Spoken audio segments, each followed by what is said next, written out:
what actually is MongoDB.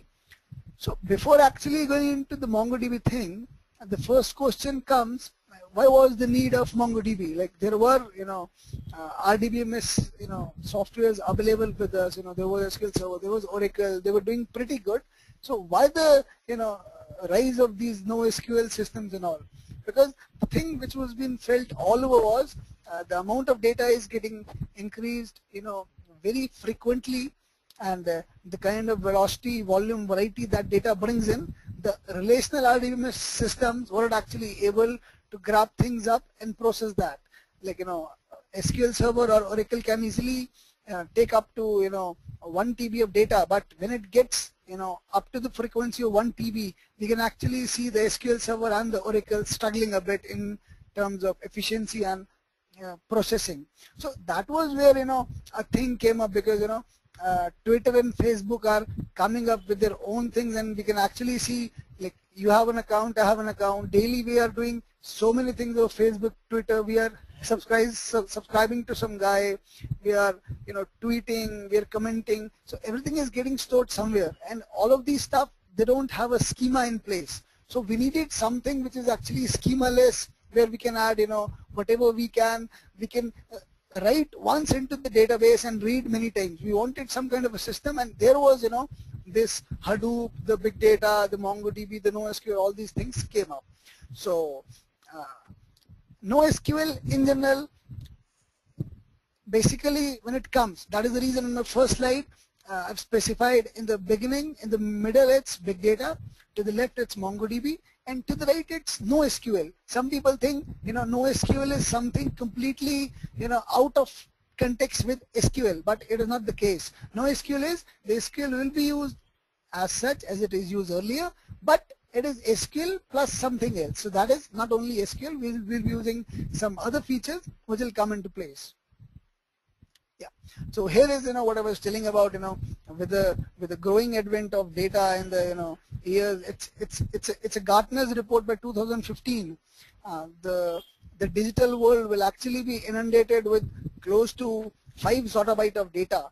So gradually what we're actually seeing is the RDBMS, which once used to rule the market, this, deck, which actually will actually give, some guys a shiver, because, it's actually till now it's all RDBMS, but the changing data landscape, as predicted by Gartner, gradually the RDBMS will go into the backshield, with only the transactions, getting transactional based systems getting the RDBMS, and the NoSQL is actually having the big chunk of the database management software systems.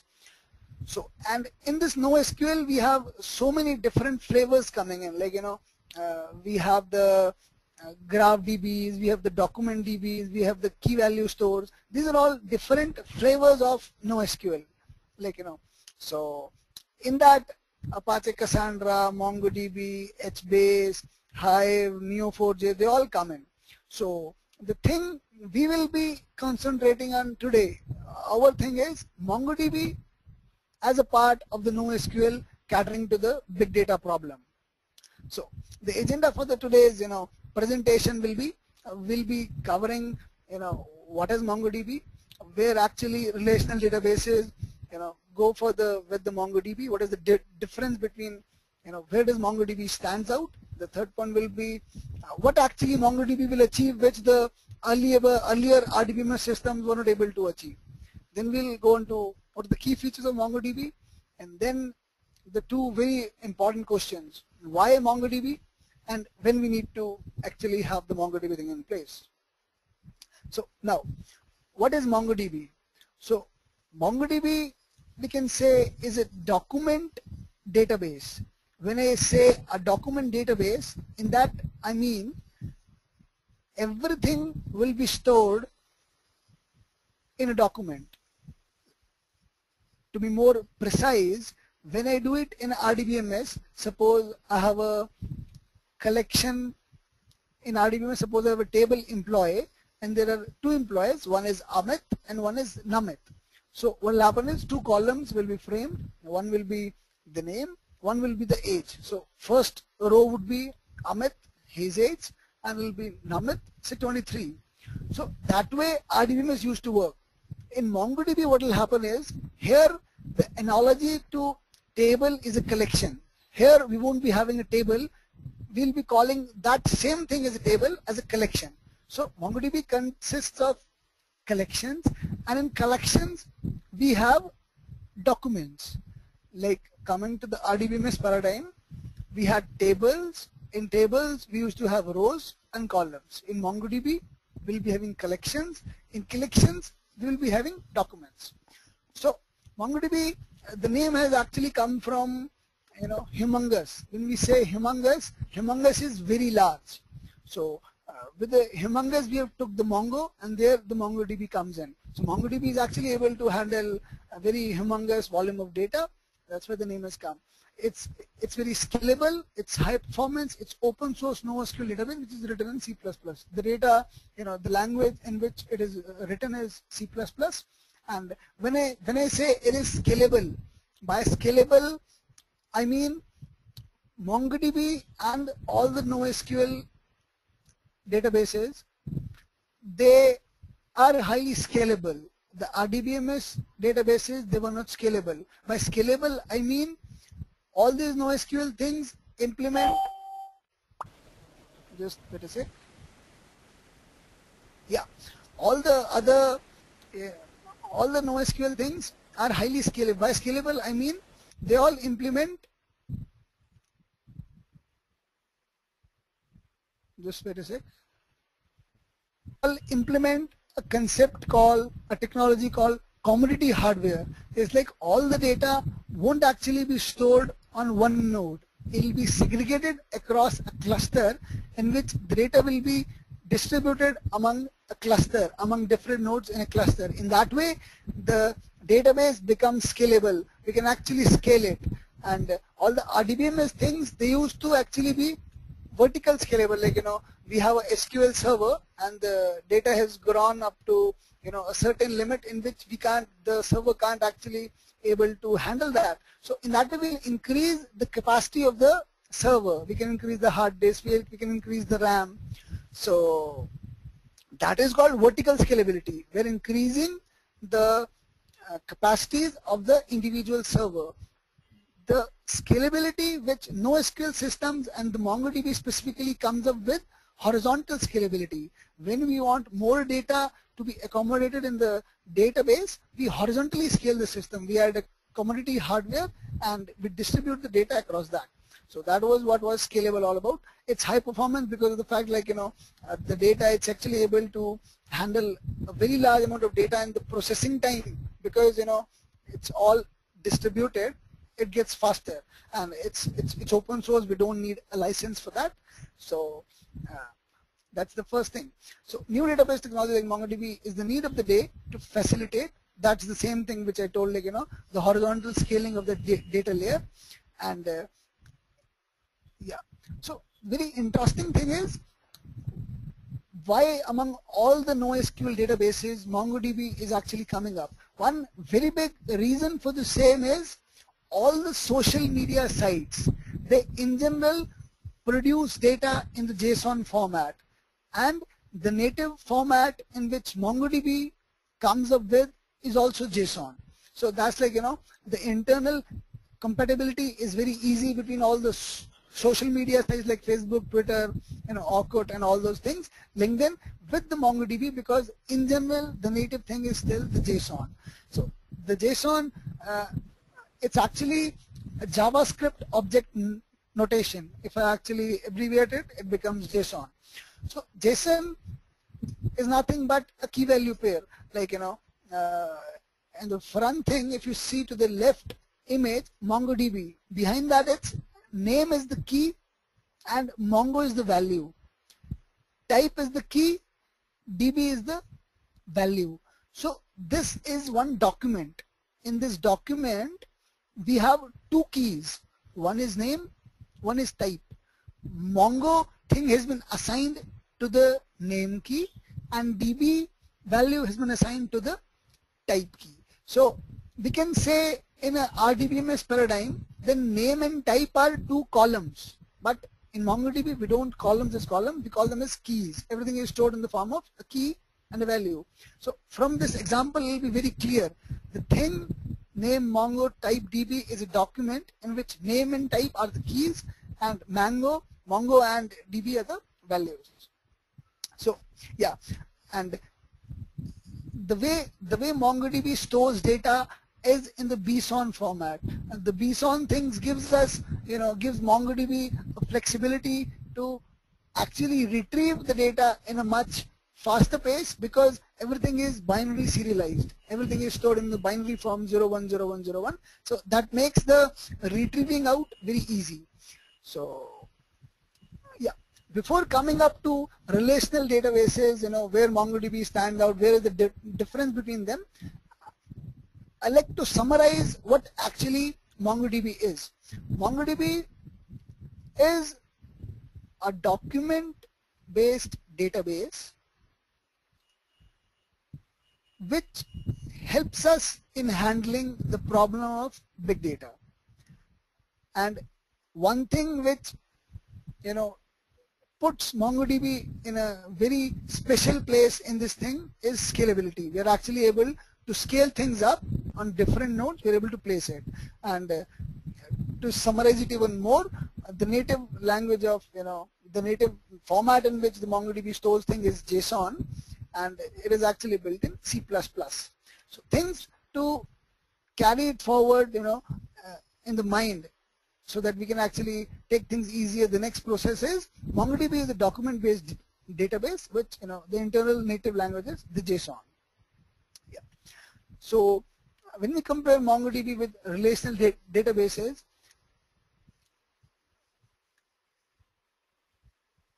relational databases was developed by EF Cod of IBM, whereas MongoDB, the company behind having MongoDB set up is Tengen. That is the company which has made MongoDB.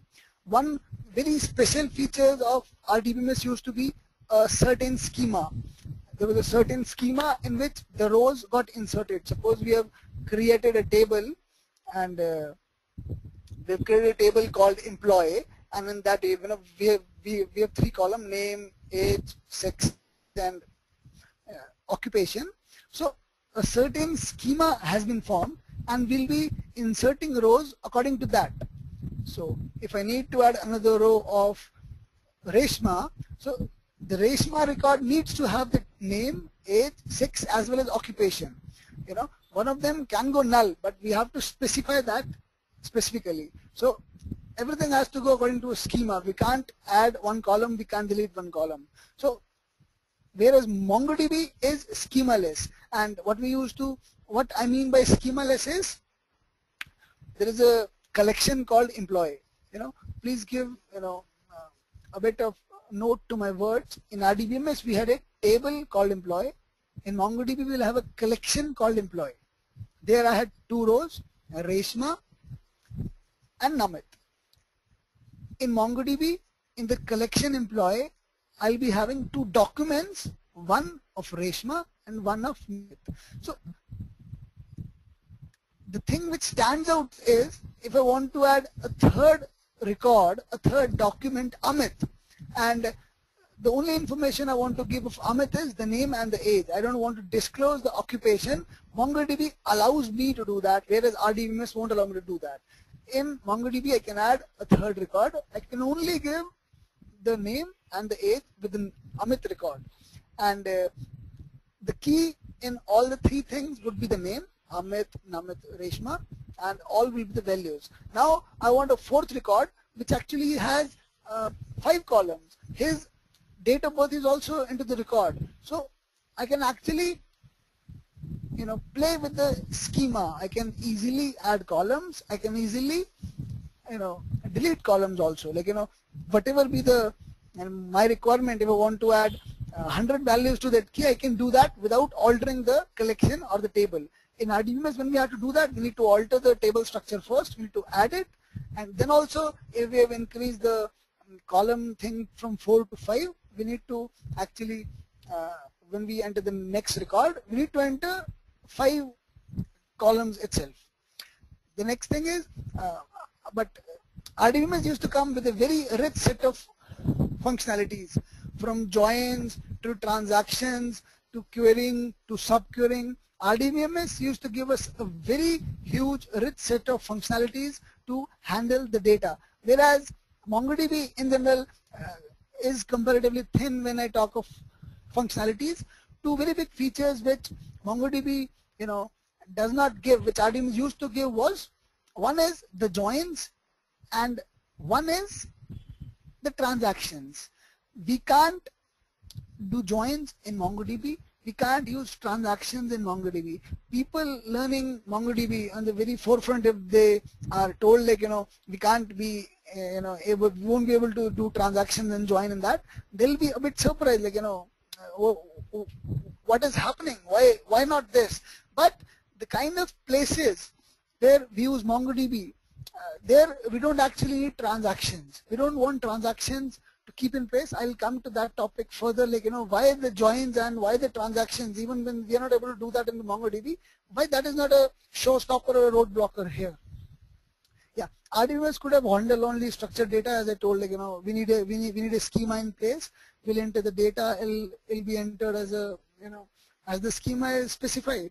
Whereas in MongoDB, there is no such schema. Even if the data is unstructured, in the first record we have 1 column, and the second record we have 100 columns. So we don't actually, even the unstructured data can be handled using that. So vertical scalability and horizontal scalability, I've just told. Vertical scalability is we increase the capacity of the server. In RDBMS, if the volume goes across a certain level, the data is not able to handle, we'll increase the capacity of that individual server. Whereas in MongoDB, we'll add one more node to the system, which will be horizontally scalable that. Yeah. Now, very good, difference between RDBMS and MongoDB is the RDBMS,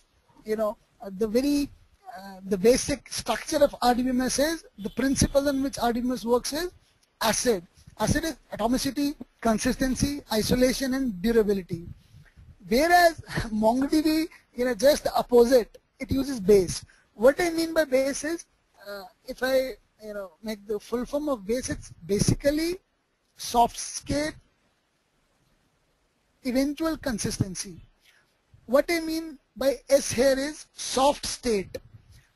Just imagine we have a MongoDB cluster in which I have 4 nodes. Then what I mean by soft state is, in this NoSQL system, the MongoDB, the primary structure will be MongoDB will run on a cluster. A cluster will have different nodes. Suppose I have a cluster in which there are 4 nodes. 1 node is acting as the primary node. The 3 nodes are acting as the secondary nodes. Suppose in a collection I've actually entered some values, and I've entered some values, and it is not actually consistent with all the other nodes. Suppose I've written 3 records to the collection, but I won't be able to see those 3 records replicated in the other nodes instantly. Like RDBMS, suppose there is an application, a transaction-based application where I'm withdrawing 100 rupees. So immediately it is being reflected to all over the account whenever the place X is there. But in MongoDB, the thing is, the changes will happen, but it will employ eventual consistency. Things won't be consistent across the nodes, across the cluster. The reads, the writes will depend basically on the time frame. So the next thing I come is the same thing. The RDBMS stresses on availability and consistency of the data. The data is available as well as it is consistent all across. Like the same thing I withdraw, across the account 100 rupees, it will be available as well as consistent. What I mean consistent is, suppose I'm accessing, I went to a ATM, I withdrew 100 rupees from an account. My first balance was 1000. So after that, the balance would be 900. So when I say consistent, if at the same time I try to withdraw that money from the same account somewhere else in India, it will be consistent across. It will be 900 showing everywhere. But in MongoDB, it won't be the same case. it'll take time to become consistent. The sync will happen after a certain period of time. So RDBMS employs full consistency, whereas the MongoDB, what it does is it's eventually consistent. The same thing I told, it's eventually consistent because of the asynchronous updates happening. The RDBMS is synced all across. The changes will be, reflected instantaneously, whereas MongoDB will take a bit of time. Then in RDBMS, the data is normalized. The tables are segregated on the basis of keys, whereas in MongoDB, we take the full data, it's all denormalized, because the purpose MongoDB is used is actually for doing analytics over the archive data or big data. So we don't actually want the thing to be normalized. The more denormalized the data, the better analytics will be able to do over top of that. So as I told, RDBMS, it helps in transactions. So it's very efficient in handling OLTP data. OLTP is online transaction processing. The same thing, because it is consistent all across. OLTP, for OLTP, the obvious choice even now, it's actually relational database systems. So for doing OLAP data, OLAP is online analytical processing on a warehouse. If I want to actually have insights over in the next 1 year, where should I, if Coca-Cola comes up to me and say we want to set up a store somewhere in India, so they will give us the data, past 10 years, 20 years data, and doing analytics over that data and telling them, advising them where we can put up the next store will actually, in that case, MongoDB will be helpful. Yeah. So what actually MongoDB will achieve, which the RDBMS were not able to do? In this graph, you can easily see the x-axis is depth of functionality and the y-axis is scalability and performance. We'll see RDBMS first. So what RDBMS used to offer was a very high level of functionality. The kind it had very rich set of functionalities, from the grouping to the joins to the transactions to the subqueries. We could actually able to employ any function across the database, whereas it was not scalable, as well as the performance issue used to come when the data used to go across a certain level. So we can vertically scale the system, but the scalable issue and the performance issue was always there with RDBMS. And there were the mem cached and the key value stores. A key value store, Dynamite is a key value store. So in these cases, one thing was they actually gave very high scalable systems, and the performance was also very high, but the kind of functionalities these DBs used to offer, it's not that great. We won't be able to actually manipulate that data on a very large extent, though the scalability and the performance thing has gone up. So MongoDB actually gives us a very, without the trade-off between scalability and performance, we can have both the things in MongoDB.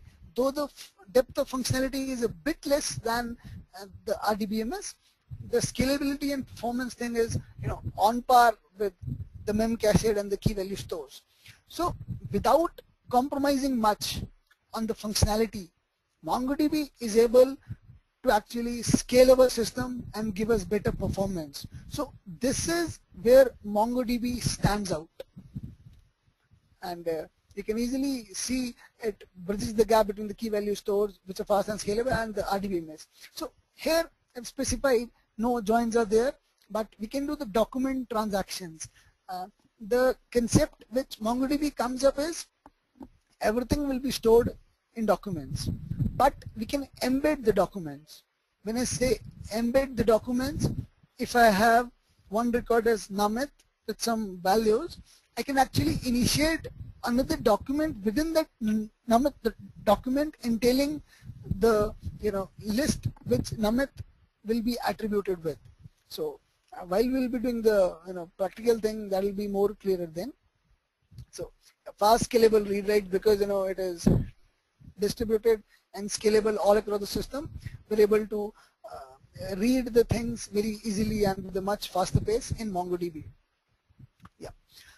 So key features of MongoDB. The first thing is the JSON data model with the dynamic schema. The JSON I've told everything will be stored in the form of a key and a value. That is the data model being followed in MongoDB, and the schema would be dynamic. We can say in RDBMS the schema is static. By dynamic schema is like, the gist of the thing I've already told you is just we need to, keep the frequency up. Like dynamic schema is the same thing. The schema is not fixed. We can actually, add the columns. We can actually delete the columns as our wish.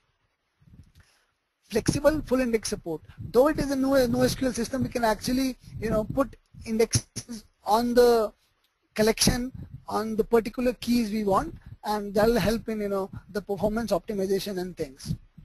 Yeah. Another very, important thing which MongoDB comes up with, replication. There was a very big danger in the case of RDBMS system. If we have a SQL server, if that SQL server goes down, it crashes. We can take a backup of that, but that was very jittery. So MongoDB comes up with the replication thing. The data will be replicated all across the cluster. It won't be like, the data, if one of the node in the cluster has gone off, we won't be having the data. The data will still be accessible across all the nodes. If I go in a bit deep to tell you what and how replication takes place is, suppose I have a 100 MB file and I want to store that 100 MB file into MongoDB. What MongoDB will do is, the 100 MB file will be divided into 4 different parts, say A, B, C, D, 250 MB each. And every node will have one chunk or the other out of these A, B, C, D. Suppose the node 1 has A, B, and D, the other one B, C, and D, other one A, C, and D. Similarly, randomly it will be assigned to the nodes. So even if the node 3 goes down, the primary node will actually be able to aggregate all of the chunks placed in A, B, and D and get the full ABCD thing up, and I'll still be able to retrieve that 100 MB file, 1000 MB file. So replication helps in that way. 2 features are there in MongoDB which, are actually, which were not there in the RDBMS. That was, one was replication, one was sharding. So replication, I feel like, we are done with that. Sharding I'll be covering. So the next point is aggregation framework and MapReduce. You would have actually, heard all the fuss around the MapReduce and things coming in. So MongoDB also has its own MapReduce running, though we can run our custom MapReduce run in Python or Java. We can also, there is a, MapReduce inbuilt of MongoDB also which we can use. And by the aggregation framework, I just explained you, the data will be segregated into chunks and will actually be stored in all the different nodes.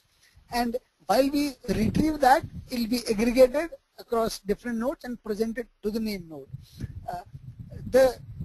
When I told joins, so we won't be able to actually do the join between separate tables, but aggregation framework allows us to actually group by the tables. Like, we used to do group by in RDBMS, select star from table, group by some particular column. The same thing we can actually do in the aggregation framework using the aggregate function. So, and the third thing is auto sharding for horizontal scalability. Horizontal scalability, I feel, up till now, So, auto sharding. Auto sharding, if I can explain, not every document will go to one node. We'll be specifying a shard key for each document. When I say I'll be specifying a shard key for each document, suppose I have 100 records, 100 names which need to be entered into the employee collection. I'll add one more key, one more column to the full collection. I'll name it as shard key, and I'll give 1, 2, 3, 4, 5, 6 up to 100 as the shard keys. I'll specify 1 to 25 shard key should go to node 1, the 26 to 50 shard key should go to node 2, 51 to 75 to node 3, and 76 to 100 to the node 4. So what I've done is I've ensured that according to my requirement, I'm able to segregate the data into different nodes. So this is the concept of sharding: replication, sharding, and the aggregation. These three things form the backbone of MongoDB. If I'll actually sum it up, replication is done to avoid a failover, which can happen in a case of RDBMS system. If the SQL server, if the server goes off in RDBMS, we're actually in a lot of trouble. But in MongoDB, if one of the node goes off, we still don't need to worry. We'll be able to retrieve things because the chunks of the file are replicated all across the cluster. The second thing was sharding. In sharding, what we do is we specify, we distribute the data set we have according to a shard key. We specify which shard key data should go to where, and when you want to retrieve it, suppose I want to retrieve the document, with the shard key as 52. Just when I specify I want the 52, record to come up, it'll actually know I want to go to node 3. The primary node will, because it'll have the metadata about, where all the things are stored. The primary key will know the 53rd document is actually stored in node 3. It'll go in there, it'll retrieve the things, and we'll have the data. And the third thing was aggregation framework. Aggregation framework is like, the same thing we'll be able to do the group by things. All the chunks will be aggregated and thrown back to the primary node. And then there are one very common thing which people ask is why MongoDB is actually able to stand out across other NoSQL systems also. We have Apache Cassandra, we have Neo4j, we have Dynamite. What is there in MongoDB which stands out? So MongoDB is very SQL-like, and it won't give you a feel like you've come to a completely different world. MongoDB presents a SQL-like framework where we can write SQL-like queries, and that too with high rich set of functionalities, not of the sort of SQL, but still we can actually manipulate the data far better than the other NoSQL systems available with us. And for when I say normal tables, normal records, you'll be actually able to store, but what will happen if I need to store a blob, binary large object? So in case of blobs, MongoDB has a separate file system in place to cater to the large documents. Suppose I need to save a video file of 500 MB. So MongoDB has its own grid file system. GridFS is grid file system, which will cater to storing all the blobs, all the images, all the videos will be stored in the similar fashion. In GridFS, suppose I take the 500 MB video, the 500 MB video will be broken down into chunks, and those chunks will be segregated, replicated, and stored across all the nodes in the cluster. And when I need to retrieve that video, I'll be able to retrieve that using the aggregation framework. The primary node will know where all the chunks are actually located, and I'll be able to get back. And I'll able to get in their replication as well. Suppose 4 nodes, third node is gone off. We don't have the third node. And will I be able to still retrieve the video? The answer is yes, because the chunks, the file has been divided into chunks, the chunks have been segregated, replicated, and stored. For every chunk, we won't be having one value, we'll be having different values. We will be setting up a replication factor. Every chunk we need to replicate how many times. So we will take up it as the normal default thing is 3, because that chunk will also be available in different nodes. We'll be able to still retrieve that thing. So to sum up this slide, MongoDB, it employs a JSON data model. It also, we can also do indexing in that. Three things which stand out are, one is replication, one is sharding, one is aggregation framework, and it is very SQL-like, and we use GridFS for storing the large thing which divides the file into chunks and store them into different nodes.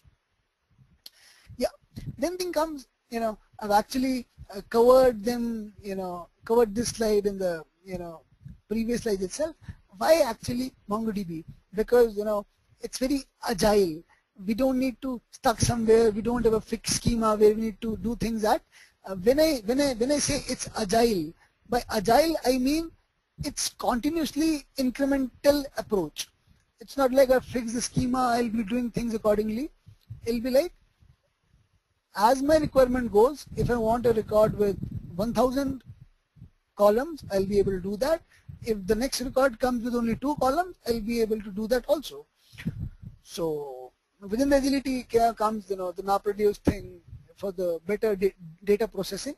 And the second thing which scales out is scalability. The same thing in the RDBMS things, we used to have the vertical scalability. Here we will be able to actually scale out the system horizontally and allow users to build and grow applications more rapidly.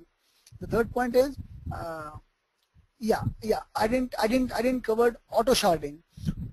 One thing in which MongoDB, we also have the sharding thing available in Apache Cassandra and HBase, but they don't come up with the auto sharding thing. What MongoDB will do is, we have specified the shard keys, but we have not specified which records should go where. So to do that, what happens is, what we do is, the primary node will know how many nodes are there in the cluster and how many records are there in the collection. On the basis of the number of nodes and the number of records in the collection, it will auto shard the collection and will store it. Now a very good question come up. When we need to shard, we need to shard it by collection or we need to shard by database. So it's always recommended that we shard by collection so that the primary node knows where our data is, so that it can actually go to that node and retrieve the thing. And the next thing is enterprise readiness.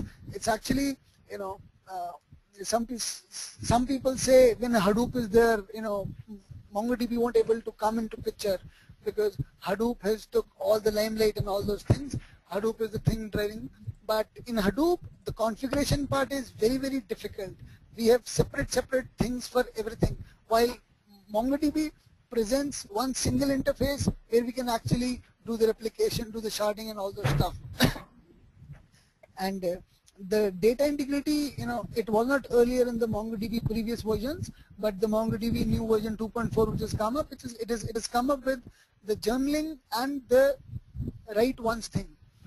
By the journaling, we can, while writing data to a collection in MongoDB, we can actually set the journaling and the write once is true. We can set the journaling true by, by setting j is equal to 1 and the write once by w is equal to 1. We can add these two parameters in the query. What this thing will do is, it will ensure that before the record is written into the disk, it is synced across all the nodes in the cluster, so that even if one of the node is lost or the power gets off or the node is crashed, because it is synced across all the nodes in the cluster, we'll still be able to get that. So this was the new feature which was added in the MongoDB 2.4. So the next thing which comes up is, we now, I'm pretty sure by now we would have a very clear understanding of, what MongoDB is, from where it has come, why it has come. But when we should actually apply MongoDB, how we should distinguish which applications we need to go for MongoDB, where we used to do RDBMS, and where to put in Hadoop. So when MongoDB, whenever the data is unstructured, RDMS won't be able to handle that, and in that case, the MongoDB can come into place. Rich data models then don't require joins. Similar way, where the transactions are not there, where we won't require joins to be done on the tables, there we can use MongoDB. Analytics. Every type of application, the website activity tracking, suppose I have a website of my own, a person, X has a website of his own, and he wants us to, do some analytics over who all users are logging into my website since April 1st. Suppose he wants to know, since April 1st, 2013, how many registered users have logged into my website, for how much time, from which geography they have come, and who all anonymous users have logged into my site. So all this information, if that guy knows, if that guy wants, we can actually have the weblog, from the web servers of his, stored in the website. By getting the weblog, we can process that into MongoDB, and we can do, we can apply the aggregation framework thing on top of that weblog and get the analytics going in that thing. So yeah, high availability. High availability was one thing which was not, there with the RDBMS thing. It was not highly available. If the server goes off, the thing used to go off, though we used to have backups, but things were pretty shabby over there. So because MongoDB is actually, the replication system is very strong, so it is actually automated failover. If one of the node goes off, now the question arises, if we have 4 nodes in a MongoDB cluster, if one of the secondary node goes off, we don't need to worry. We'll be still able to retrieve the data because it is replicated. But what if the primary node goes off? The primary node has all the